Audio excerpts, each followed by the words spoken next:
نحمدہ ونصلی علی رسولہ الکریم اما بعد فاعوذ باللہ من الشیطان الرجیم بسم اللہ الرحمن الرحیم رب اشرح لی صدری ویسر لی امری واحلل عقدۃ من لسانی یفقہوا قولی رب زدنی علما اللہم فقہنا فی الدین رب یسر ولا تعسر وتمم بالخیر وبک نستعین۔ 32 سے 44 تک ایک ہی ہمارا قصہ چلے گا، اور قصے کا نام ہے باغ والے کا قصہ۔ وَاضْرِبْ اور بیان کیجیے، لہم ان کے لیے، مثلا رجلین مثال دو آدمیوں کی، رجل کا تثنیہ ہے رجلین، یعنی کہ دو آدمیوں کی اسٹوری آپ لوگ کے سامنے رکھی جا رہی ہے۔ جعلنا بنائے ہم نے لأحدہما ان دونوں میں سے ایک کے، جنتین دو باغ، من اعنابیوں وحففناہما انگوروں کے، اور گھیر لیا ہم نے ان دونوں کو بنخل کھجور کے درختوں سے، وجعلنا اور بنائے ہم نے بینہما درمیان ان دونوں کے زرعا، زرعین کھیت، زراعت سے، یعنی اللہ تعالیٰ باغ کی کیا خوبی بیان فرما رہا ہے۔ ایک تو وہ باغ ہے انگوروں کے، پھر چاروں طرف سے ان کو کھجوروں کے درخت نے گھیر لیا، یعنی کہ سینیریو آپ لے کر آئیں کہ کس طرح سے خوبصورت لگ رہا ہوگا وہ، کہ چاروں طرف سے کھجوروں کے باغ نے اس کو گھیرا ہوا ہے۔ پھر نہ صرف وہ پھلوں کا باغ ہے بلکہ وہاں پہ کھیت بھی ہیں، زراعت، وہاں پہ وہ تمام چیزیں ایک زندگی کے لیے جو ضرورت ہوتی ہے وہ سب اگتا ہے وہاں پہ، یعنی کہ کتنا فائدے مند وہ باغ ہوگا۔ تو اس باغ کا یہاں پہ تذکرہ کیا جا رہا ہے۔ کلتل جنتین دونوں باغوں نے، آتت دیا، اکولہا پھل اپنا، ولم اور نہ، تظلم کمی کی، منہ اس میں، شیئا وفجرنا کچھ بھی، اور جاری کر دی ہم نے، خلالہما ان دونوں کے بیچ، نہارا ایک نہر۔ کیا سمجھ میں آیا کہ ایسا باغ تھا جس میں کبھی لوس نہیں ہوتا تھا، پروفٹ ہی ہوتا تھا، خوب پھل آتے تھے، خوب اناج، خوب ساری چیزیں، اور پھر اللہ تعالیٰ فرما رہا ہے کہ کوئی کمی نہیں ہوتی تھی، اور مزے کی بات یہ کہ اسے بارش کی بھی ضرورت نہیں ہوتی تھی۔ ان دونوں باغوں کے بیچ میں سے نہر جاری کی ہوئی تھی۔ وَكَانَ اور ہوا، لہو اس کے لیے، ثمر پھل۔ ابھی جو ثمر کا جو لفظ ہے نا، پھل، یہاں پہ دیکھیں اس کی میننگ میں آ رہا ہے کہ ایک تو وہ پھل جو نتیجے کے طور پہ ملتا ہے، کہ رزلٹ مل جاتا ہے نا، کہ واہ کیا رزلٹ ملا ہے، کہتے ہیں نا کہ بڑا اچھا پھل ملا ہے اس صبر کا مجھے، تو اس کا ہمیشہ رزلٹ اتنا اچھا ہوتا تھا کہ خوب فراوانی ہوتی تھی، یعنی کہ خوب ترقی ہوتی تھی، خوب فائدہ حاصل ہوتا تھا۔ تو ثمر نتیجہ کے میننگز میں آ رہا ہے۔ خلاصہ یہ پیداوار کو یعنی کہ پیداوار اس کو خوب حاصل ہوتی تھی، تو اس کو وہ بیچ کے جو ہے نا خوب مال و دولت کماتا تھا، تو اس سے مزید اس کو یعنی کہ اپنی جو وہ پیداوار ہے اس کو بیچ رہا ہے، سیل کر رہا ہے، تو پھر کیا، اس سے اس کے نوکر چاکر، محل، یعنی مال و دولت کی بہت فراوانی تھی، اس کا یہ کام بہت اس کو ترقی دے رہا تھا۔ فقال تو اس نے کہا، لی صاحبی اپنے ساتھی سے، اب جب اتنا سب کچھ اس کو ملا نا، تو یہاں پر کیا ہوا، اس کے اندر تکبر آ گیا۔ مفسرین کا اس میں اختلاف ہے کہ دو شخص کون تھے۔ اللہ نے لوگوں کو غور و فکر کرنے کے لیے اس قصے کو بطور مثال پیش کیا ہے، یعنی آپ اس پر بحث چھوڑ دیں کہ کون تھے، کون سے دور کے تھے، آپ جو مثال دی جا رہی ہے اسے کچھ سیکھ لیں، اللہ آپ کو کچھ بتانا چاہ رہا ہے۔ دو شخص کے بارے میں بتایا، جس میں ایک کون ہے، بڑا مالدار ہے، اس کا باغ ہے جو بہت وسیع ہے، خوب بھرا ہوا ہے، درختوں سے، کھیتوں سے، پھلوں سے، یعنی انگور کھجور وغیرہ سے گھرا ہوا ہے، اور پھر اس کے بیچ میں نہر بھی بہہ رہی ہے، یعنی کہ یہ باغ بارش کا محتاج نہیں ہے کہ بارش ہو تو سبزہ ہو، نہیں، ایسی کوئی محتاجگی نہیں۔ تو اس وجہ سے کھیتی کی پیداوار بھرپور ہوتی تھی، اور پھر جب بھرپور ہوتی تھی تو وہ اس مال کو بیچ کر خوب پیسہ کماتا، خوب نوکر چاکر، آسائشیں۔ تو وہ امیر آدمی اپنے ساتھی سے کہنے لگا، جب اتنا کچھ اسے ملا نا، تو وہ امیر آدمی اپنے ساتھی سے کہنے لگا، ابھی جو ساتھی تھا نا، یہ اس کا دوست بھی ہو سکتا ہے، رشتہ دار بھی ہو سکتا ہے نا، تو اب یہ اس سے کیا کہہ رہا ہے، فقالا تو اس نے کہا، لصاحبی ہی اپنے ساتھی سے، وہ ہوا جبکہ وہ جو ساتھی نا وہ غریب تھا، تو اس سے کہتا ہے، یحاورہ وہ اس سے بات چیت کر رہا تھا، انا میں، اکثر زیادہ ہوں۔ اب دیکھیں یہ کون سا جملہ کہہ رہا ہے، یہ آپ لوگ بتائیں گی، من کا تجھ سے، مالن مال میں، واعز اور زیادہ عزت والا ہوں، نفرن جتے میں، یعنی کہ میرے پاس نفری، آپ کو بتایا تھا میں نے، نفری کیا ہوتی ہے؟ جماعت، گروپ. جس کے پاس مال زیادہ ہوتا ہے نا اس کے پاس لوگ بھی زیادہ ہوتے ہیں. کیوں ہوتے ہیں؟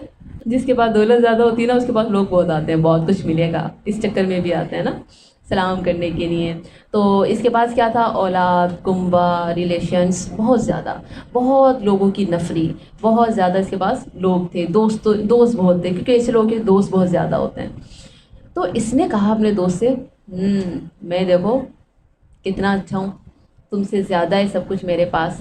یہ کون سا جملہ تھا؟ کس نے کہا تھا کہ میں بہتر ہوں؟ ہاں، یہ شیطان کا جملہ ہے نا، تکبر کا جملہ ہے نا یہ.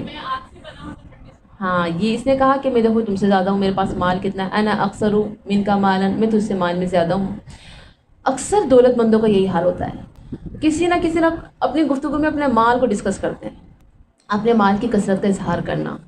تو لکھے کہ یہ کم ظرف لوگوں کی علامت ہے، یہ کم ظرف لوگوں کی علامت ہے کہ کسی پر فوقیت جمانا، مال کا سہارا لے کر، یا مال کی وجہ سے کسی تکبر کا شکار ہونا، اپنی بڑائی بیان کرنا، خود کو بڑی چیز سمجھنا. اور زیادہ برا جب ہوتا ہے جب دوسرے انسان کو احساس دلائے کہ دیکھو تمہارے پاس تو کچھ بھی نہیں ہے، تم تو شروع سے اسی چھوٹے ہی گھر میں رہتی ہو، تمہارے لیے تو کچھ کر کے ہی نہیں دکھایا ہے نا، ہم دیکھو کہاں سے کہاں پہنچ گئے. تو اس نے کیا کہا؟ دیکھو میری کتنی عزت ہے، لوگ میری کتنی عزت کرتے ہیں، سارا خاندان میری واہ واہ کرتا ہے. اچھا جو خاندان میں امیر ہوتا ہے نا اس کو ہر کوئی بہت زیادہ اہمیت بھی دے رہا ہوتا ہے. شادی میں سب آ گئے، وہ بیچارے کہیں بیٹھ جائیں، وہ آئے نا اچھا اچھا آپ ادھر بیٹھ جائیں، ہے نا. ہاں، ان کی برائی کو بھی چھپا دیا جاتا ہے، وہ بیچارے غریب کی ذرا ذرا سی باتوں کو بھی پہاڑ بنا دیا جاتا ہے. تو ان کی عزت بھی بہت دیتے ہیں لوگ. تو اس نے کیا کہا؟ دیکھا میری عزت کتنی ہے، میرے ملنے والے کتنے ہیں. تو یہاں پہ ایک بات یاد رکھیے گا کہ بھی اپنے مال پر فخر مت کیجیے گا، اپنے علم پر، اپنی کامیابی پر فخر مت کیجیے گا، کسی کے سامنے بیان مت کیجیے گا. دیکھیں یاد رکھیے گا، چاند جب چڑھتا ہے نا تو دنیا دیکھتی ہے. آپ کو بچہ حفظ کر رہا ہے، چھپائیں مت بتائیں، اس کو بھی نظر لگ جاتی ہے. خاموش رہیں، چاند چڑھے گا نا سب دیکھ لیں گے، ابھی وہ کام ہونے دیں، اللہ تعالیٰ اس میں آسانیاں ڈال دے. تو اس نے کیا کیا؟ تکبر کیا. اس نے یہاں پہ جو غلطی کی ہے یہ غلطی نہیں کرنی ہے. آپ نے کیا کرنا ہے؟ اگر اللہ کو ترقی دے رہا ہے الحمدللہ، اللہ کا شکر ادا کریں. یاد رکھیں کہ مال کی زیادتی، مال کا دھوکہ انسان کو بہت سی غلط فہمی میں مبتلا کر دیتا ہے. ایک غلط فہمی پتہ ہے لوگوں میں کیا ہوتی ہے؟ ہم نے کبھی کسی کا برا نہیں کیا نا تو ہمارے ساتھ کبھی برا ہوتا نہیں ہے، ہم اللہ کے بڑے لاڈلے. یعنی جس کے ساتھ جو غم آئے ہیں، جو پریشانیاں ہیں، وہ اللہ کی مار ہے. نہیں نہیں نہیں، یہ بہت بڑے جملے ہوتے ہیں، یہ کبھی نہیں کہنا چاہیے. اللہ جانتا ہے، اللہ بہتر جانتا ہے. کبھی مڑ کے جو ہے اپنی تاریخ دیکھ لیجئے گا. ہمارے صحابہ کرام پھٹے ہوئے کپڑوں میں زندگی گزاری، ایک وقت کھاتے تھے دوسرے وقت کا پتہ نہیں ہوتا تھا، کئی دن چولہا نہیں جلتا تھا ہمارے نبی کے گھر میں. ہم یہ نہیں کہہ سکتے کہ ہم اللہ کے بڑے لاڈلے. تو یہ غلط فہمیاں لوگوں کے درمیان، لوگوں کے دلوں میں آ جاتی ہیں. اور دوسرا مسئلہ کیا ہوتا ہے کہ وہ مال ان کے لیے فتنہ بن جاتا ہے. آیت نمبر 35. ودخلا، اور وہ داخل ہوا، جنتہ، اپنے باغ میں، وہوا، اس حال میں کہ وہ ظالمون، ظلم کرنے والا تھا، لنفسہ، اپنی جان پر. قالا، کہنے لگا، ما، نہیں، اظن، میں گمان کرتا، ان کے تبیدہ، برباد ہوگا. با یا دال اس کا روٹ ہے. بیدہ کہتے ہیں جنگل کو، صحرا کو، بیابان کو، یا ایسی جگہ جو تباہی کی وجہ سے جہاں سب کچھ ختم ہو گیا ہو. حاضہ، یہ، ابدا، کبھی بھی. حاضہ کی جو ہا ہے اس کی ضمیر جاری ہے باغ کی طرف، یعنی کہ یہ باغ. تو اس نے کیا کہا؟ مجھے نہیں لگتا کبھی کہ مجھ سے یہ سب چھن سکتا ہے، ختم ہو سکتا ہے. یعنی اتنا زیادہ وہ اپنے اس مال و دولت پر گھمنڈ کر بیٹھا. حضرت سلیمان علیہ السلام، ان کی بادشاہت سب سے نرالی، ان کا محل سب سے اونچا، سب سے خوبصورت، ان کی دولت سب سے زیادہ. یہاں تک کہ جانور، چرین پرین، جنات، ہر کوئی، یعنی کتنی سورسز نا، انہوں نے کبھی گھمنڈ نہیں کیا. ھذا من فضل ربی، کہا یہ میرے رب کا فضل ہے، میری تو کوئی اوقات نہیں ہے. یہ ہے کامیابی کی چابی. اس نے کیا کیا؟ اپنے ساتھ ہی معاملہ خراب کر لیا. وہ باتیں کرتا کرتا اپنے باغ میں داخل ہوا اور کہنے لگا مجھے نہیں لگتا یہ سب برباد ہو سکتا ہے. یعنی اپنی جان پر ظلم کرتا ہوا اتنا بڑا جملہ اس نے کہہ دیا. تکبر انسان سے بہت کچھ کہلوا دیتا ہے. تکبر شیطان کے لیے ایک ایسا دروازہ ہے جہاں سے وہ داخل ہوتا ہے. یعنی کہ دل کا دروازہ کھل جاتا ہے، شیطان صاحب آ جائے اندر، اب آپ نے کہنا ہے جو کہنا ہے، اب میں کچھ نہیں کہوں گا کیونکہ میرے اندر تکبر آ گیا ہے. پھر جو شیطان کفریہ جملے کہلواتا ہے، اس لیے یہ فرمایا کہ تکبر جس کے دل میں رائے کے دانے کے برابر ہوگا وہ جنت میں نہیں جائے گا. اب وہ مزید کیا کہنے لگا 36 وما اور نہیں اظن میں گمان کرتا کہ ساعت قیامت قائم ہونے والی ہے، ولا ان اور البتہ رددت میں لٹایا گیا الی ربی رب اپنے رب کے، لاجدن البتہ میں ضرور پاؤں گا، خیر منہا بہتر اس سے، منقلبا لوٹنے کی جگہ. اب دیکھیں یہاں پہ اس نے خود کو حقدار سمجھ لیا کہ یہ دنیا میں بھی مجھے ملا ہے نا تو آخرت میں بھی مجھے ملے گا. تو کہنے لگا مجھے لگتا ہے قیامت نہیں آئے گی، اور اگر بالفرض آ بھی گئی نا تو میں اپنے رب کی طرف لوٹایا بھی گیا تو یقیناً میں اس سے بھی زیادہ بہتر پاؤں گا. یعنی اپنے آپ کو اتنا لاڈلا سمجھ لیا کہ دنیا بھی اس کی آخرت بھی اس کی. 37 دیکھیے، قالا کہا، لہو اسے، صاحبوہ اس کے ساتھی نے، وہوا جبکہ وہ، یحاورہ وہ اس سے بات چیت کر رہا تھا، اکفرت بالذی کیا انکار کرتا ہے تو اس کا جس نے خلقہ کا پیدا کیا تجھے. اب یہ جو شخص تھا نا غریب، یہ مومن تھا تو کتنی پیاری باتیں کر رہا ہے، اور اس کو دیکھیں احساس کیا دلا رہا ہے.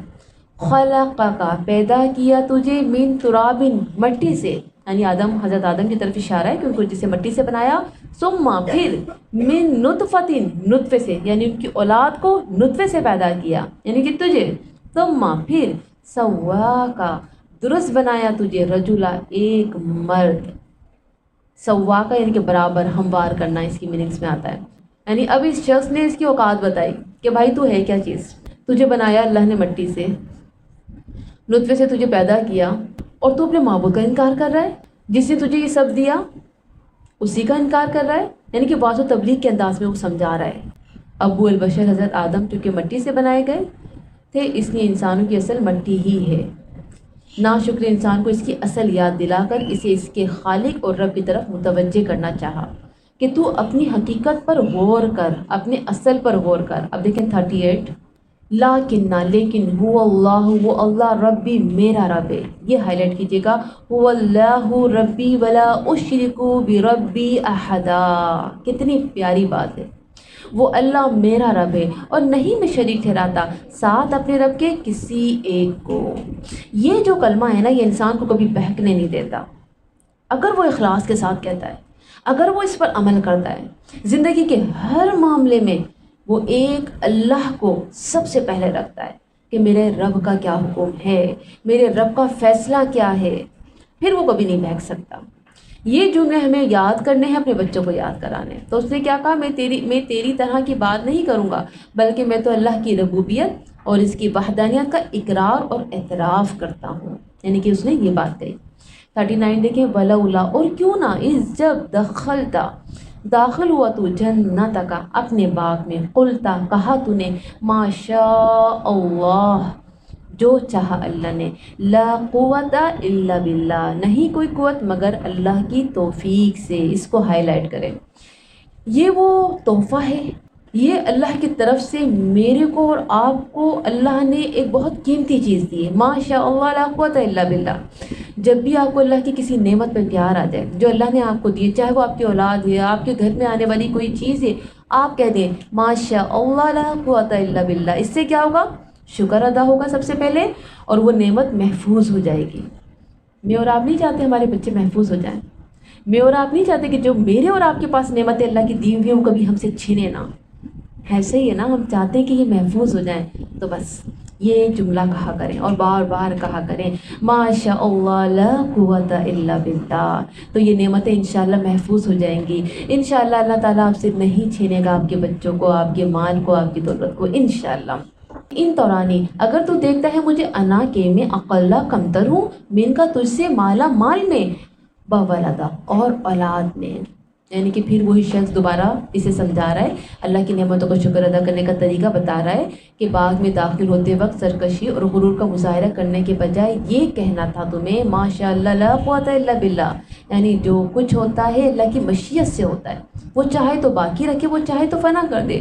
اسی لیے حدیث میں آتا ہے کہ جس کسی کا مال اولاد یا جو بھی اللہ کی نعمتیں اچھی لگے تو اسے چاہیے کہ ماشاء اللہ لا قوت الا باللہ ضرور پڑھے، نعمتیں محفوظ ہو جاتی ہیں۔